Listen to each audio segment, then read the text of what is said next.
इस क्लास में सभी का स्वागत है। इस क्लास के माध्यम से भारतीय न्याय संहिता 2023 को आईपीसी को बंधक के साथ पढ़ाया जा रहा है। तो आज इस क्लास के माध्यम से व्यापहरण, अपहरण, दासत्व, बलात्संग से संबंधित जो प्रावधान है उसके विषय में पढ़ाया जाएगा। तो व्यापहरण, अपहरण, दासत्व और बलात्संग के विषय से संबंधित प्रावधान आईपीसी के अध्याय 16 में व भारतीय न्याय संहिता इस संहिता के अध्याय 6 से संबंधित है। भारतीय न्याय संहिता की धारा 137 व आईपीसी के धारा 359। तो इस संहिता की धारा 137 व आईपीसी की धारा 359 व्यापहरण का प्रावधान करती है। आईपीसी की धारा 359 जो बिहार सिविल जज की पूर्व परीक्षाओं में पूछा जा चुका है। तो इस संहिता की धारा 137 व आईपीसी की धारा 359 है। इसमें व्यापहरण के विषय में प्रावधान किया गया है। तो 137 के उपधारा 1 व आईपीसी की धारा 359 में जो प्रावधान है वो इस प्रकार है कि व्यापहरण दो किस्म का होता है। भारत में से व्यापहरण और विधिपूर्ण संरक्षकता में से व्यापहरण।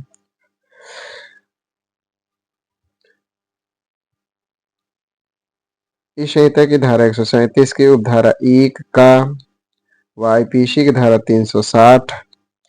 तो इस संहिता की धारा 137 की उपधारा 1 के खंड का व आईपीसी की धारा 360 में प्रावधान है कि जो कोई किसी व्यक्ति का उस व्यक्ति की या उस व्यक्ति की ओर से सम्मति देने के लिए वैध रूप से प्राधिकृत किसी व्यक्ति की सम्मति के बिना भारत की सीमाओं से परे पहुंचा देता है तो वह भारत में उस व्यक्ति का व्यापहरण करता है या कहा जाता है। तो इस उपधारा के इस खंड के अनुसार यह है कि जो कोई किसी व्यक्ति को उसकी सम्मति से या उसकी ओर से सम्मति देने के लिए वैध रूप से प्राधिकृत किसी व्यक्ति के सम्मति के बिना उसे भारत की सीमाओं से परे पहुंचा देता है तो ये कहा जाएगा कि वह भारत में से उस व्यक्ति का व्यापहरण करता है।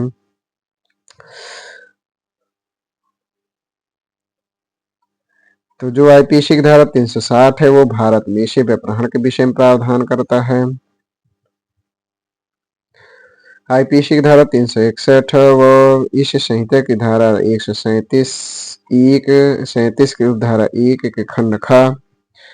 तो इसमें प्रावधान किया गया है आईपीसी की धारा 361 में है कि विधिपूर्ण संरक्षणता में से व्यापहरण। तो आईपीसी की धारा 361 व इस संहिता की धारा 137 के उपधारा 1 के खंड खा में प्रावधान है कि जो कोई किसी शिशु को या किसी विकृत व्यक्ति को ऐसे शिशु या विकृत व्यक्ति के विधिपूर्ण संरक्षता में से ऐसे संरक्षक की सम्मति के बिना ले जाता है या बहका ले जाता है तो वह ऐसे शिशु या ऐसे व्यक्ति का विधिपूर्ण संरक्षता में से व्यापहरण करता है, यह कहा जाता है। तो इस प्रकार जो धारा 300 जो धारा इस संहिता की धारा 137 का धारा 1 खंड ख में भारत विधिपूर्ण संरक्षता में से व्यापहरण का प्रावधान करता है और इस संहिता की धारा 137 की उपधारा 1 के खंड क में भारत में से व्यापहरण के विषय में प्रावधान करता है। इस संहिता की इस धारा 137 में जो स्पष्टीकरण है उसमें विधिपूर्ण संरक्षक के शब्दों में बताया गया है कि विधिपूर्ण संरक्षक शब्दों के अंतर्गत ऐसा व्यक्ति आता है जिस पर ऐसे शिशु या अन्य व्यक्ति की देखरेख या अभिरक्षा का भार विधिपूर्वक न्यस्त किया गया है। तो जिस व्यक्ति में ऐसे शिशु या अन्य व्यक्ति को के देखरेख या अभिरक्षा का भार विधिपूर्वक न्यस्त किया गया है उसे विधिपूर्ण संरक्षक कहा जाएगा।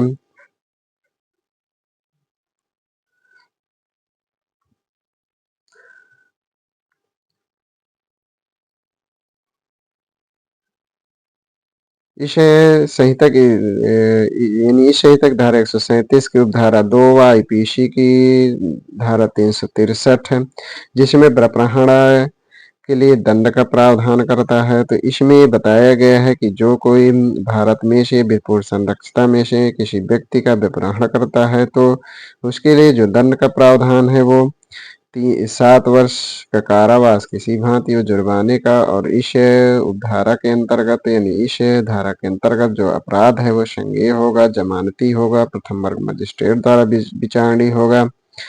इससे संबंधित मामला जो है यश वरदराजन वर्ष मद्रास राज्य 1965 SC सुप्रीम कोर्ट। तो यह आईपीसी की धारा 363 से संबंधित है।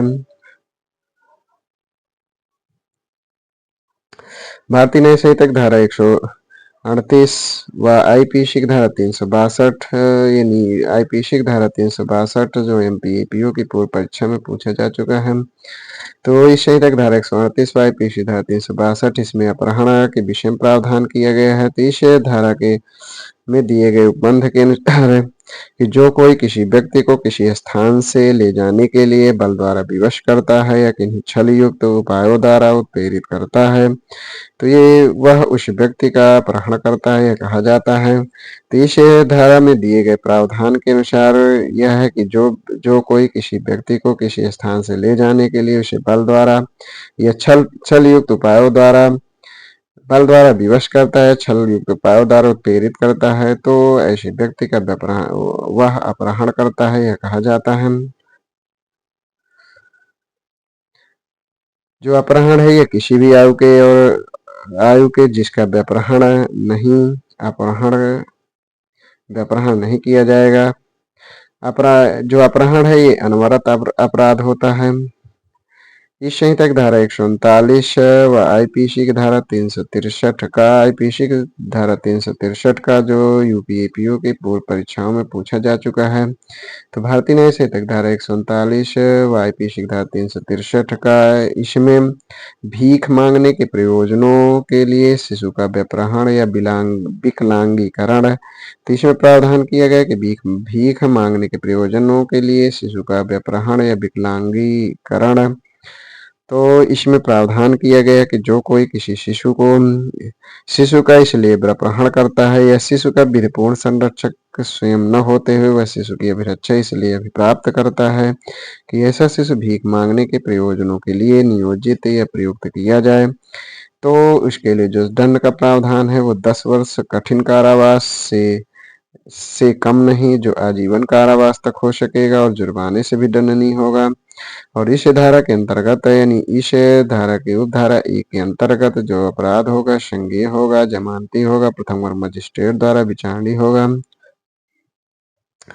इस धारा यानी धारा 139 के धारा 2 में ये बताया गया है कि यदि यदि वह ऐसे शिशु यानी जो कोई किसी शिशु को विकलांग इसलिए करता है कि ऐसा शिशु भीख मांगने के प्रयोजनों के लिए नियोजित या प्रयुक्त किया जाए तो उसके लिए जो दंड का प्रावधान है वो 20 वर्ष का कारावास जो प्लस जुर्माना। और इस धारा के अंतर्गत जो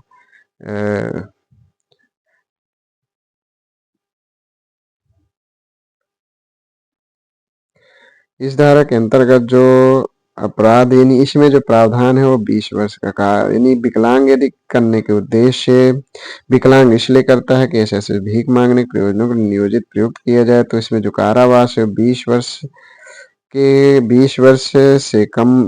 वर्ष की अवधि से कम का नहीं होगा जो आजीवन कारावास तक हो सकेगा और जुर्माने से भी दंडनीय होगा। यानी इसमें 20 वर्ष से कम यानी 139 की उपधारा 2 में जो दंड है वो 20 वर्ष से कम नहीं जो आजीवन कारावास तक हो सकेगा और जुर्माने से भी दंडनीय होगा। और इस उपधारा के अंतर्गत जो अपराध होगा संज्ञेय होगा, जमानती होगा और सेशन न्यायालय द्वारा विचारणीय होगा। इस संहिता की धारा 139 की उपधारा 3 तो उपधारा 3 में बताया गया है कि जो कोई शिशु का विधिपूर्ण संरक्षक नहीं है और उस शिशु को भीख मांगने के प्रयोजन के लिए नियोजित या प्रयुक्त करता है तो जब तक वह इसके प्रतिकूल साबित न कर दिया जाए तो उसके विषय में यह उपधारणा की जाएगी कि उसने इस उद्देश्य से उस शिशु का अपहरण किया था या अन्यथा उसकी अभिरक्षा अभिप्राप्त की थी कि वह शिशु भीख मांगने के प्रयोजनों के लिए नियोजित या प्रयुक्त किया जाए। तो इसमें भीख मांगने के नियोजन की उपधारणा की जाएगी जब तक कि वह इसके तत्प्रतिकूल साबित न कर दे। इस संहिता की धारा 139 की धारा 4, इसमें इस धारा में भीख मांगने से निम्नलिखित अभिप्रेत है, यानी इसमें भीख मांगने का जो अर्थ है वो इस प्रकार होगा कि लोक स्थान में भीख की याचना या प्राप्ति, चाहे गाने, नाचने, भाग बताने, कर्तव्य दिखाने, चीजें बेचने के बहाने या अन्यथा करना, भीख की याचना करने या प्राप्ति के प्रयोजन से किसी निजी परिसर में प्रवेश करना। थर्ड जो खंड है इसमें भीख प्राप्त या उद्यापित करने के उद्देश्य से अपना या किसी अन्य व्यक्ति का या जीव जंतु का कोई जख्म, घाव, क्षति, विरूपता या रोग अभिदर्शित या प्रदर्शित करना। इसके खंड 4 में है कि भीख मांगने का जो तात्पर्य होगा को तो होगा तो भीख की याचना करने, प्राप्ति के प्रयोजन से उसका प्रदर्शन के रूप में प्रयोग करना। तो इस प्रकार इस उदाहरण में 4 खंड में भीख मांगने शब्द से क्या अर्थ लगाया जाएगा उसके विषय में बताया गया है।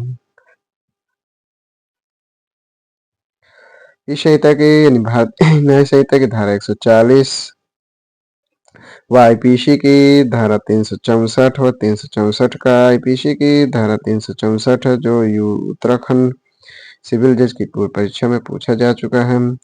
तो इस संहिता की धारा 140 व आईपीसी धारा 364 का 365 और 367 इसका प्रावधान है। तो इस संहिता की धारा 140 में प्रावधान है कि हत्या करने के लिए, फिरौती के लिए, व्यपहरण या अपहरण।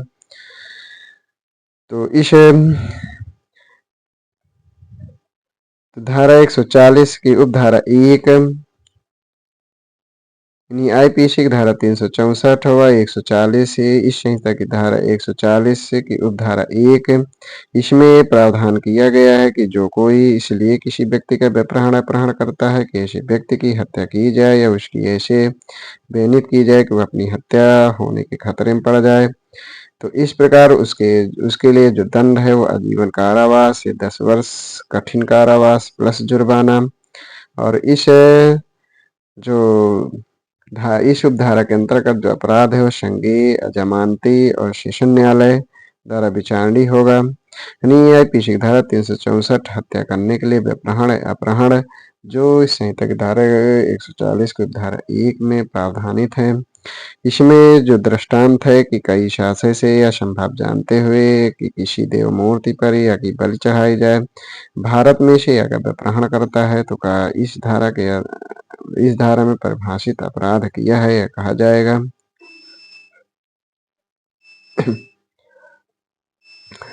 इस भारतीय न्याय संहिता की धारा 364 का व आईपीसी की धारा 140 की उपधारा 2।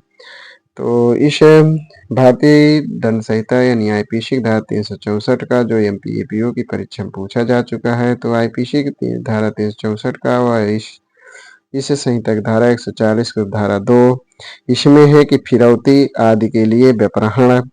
तो इसमें बताया गया है कि जो कोई इसलिए किसी व्यक्ति का व्यपहरण या अपहरण या ऐसे व्यपहरण या अपहरण के पश्चात ऐसे व्यक्ति को अवरोध में रखता है, ऐसे व्यक्ति की मृत्यु या उसकी उपहत्या कारित करने की धमकी देता है, अपने आचरण से ऐसी युक्त आशंका पैदा करता है कि ऐसे व्यक्ति की हत्या या उपहत्या कारित की जा सकती है, या ऐसे व्यक्ति को उपहत्या या उसकी मृत्यु कारित करता है जिससे कि उपहत्या कारित की जा सकती है, या ऐसे करता है जिससे कि ये ऐसे व्यक्ति को उपहत्या या उसकी मृत्यु कारित करता है जिससे कि सरकार या किसी विदेशी राज्य, अंतर्राष्ट्रीय, अंतरशासनात्मक संगठन या किसी अन्य व्यक्ति को किसी कार्य को करने या करने से विरत रहने के लिए या फिरौती देने के लिए विवश किया जाए।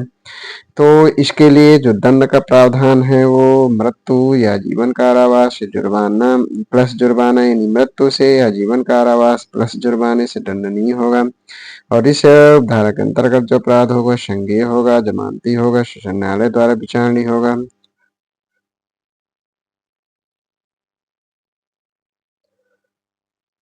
इस तक धारा 140 की धारा 3 व आईपीसी की धारा 365 है।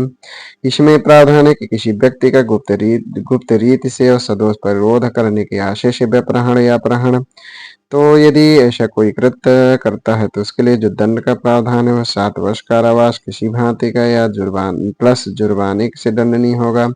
और इस उपधारा के अंतर्गत जो अपराध होगा वह संज्ञेय होगा, जमानती होगा, प्रथम मजिस्ट्रेट द्वारा विचारणीय होगा।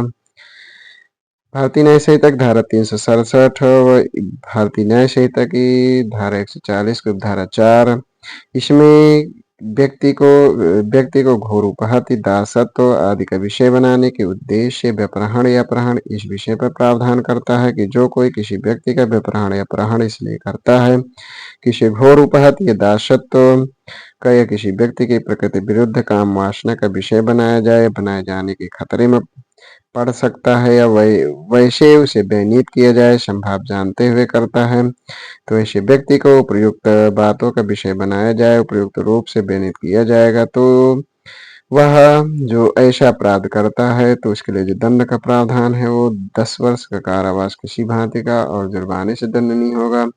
और इस धारा के अंतर्गत जो अपराध होगा संज्ञेय होगा, अजमानती होगा और सेशन न्यायालय द्वारा विचारणीय होगा। तो आज इतना ही। इसके आगे के उपबंधों को अगली क्लास में पढ़ाया जाएगा। धन्यवाद।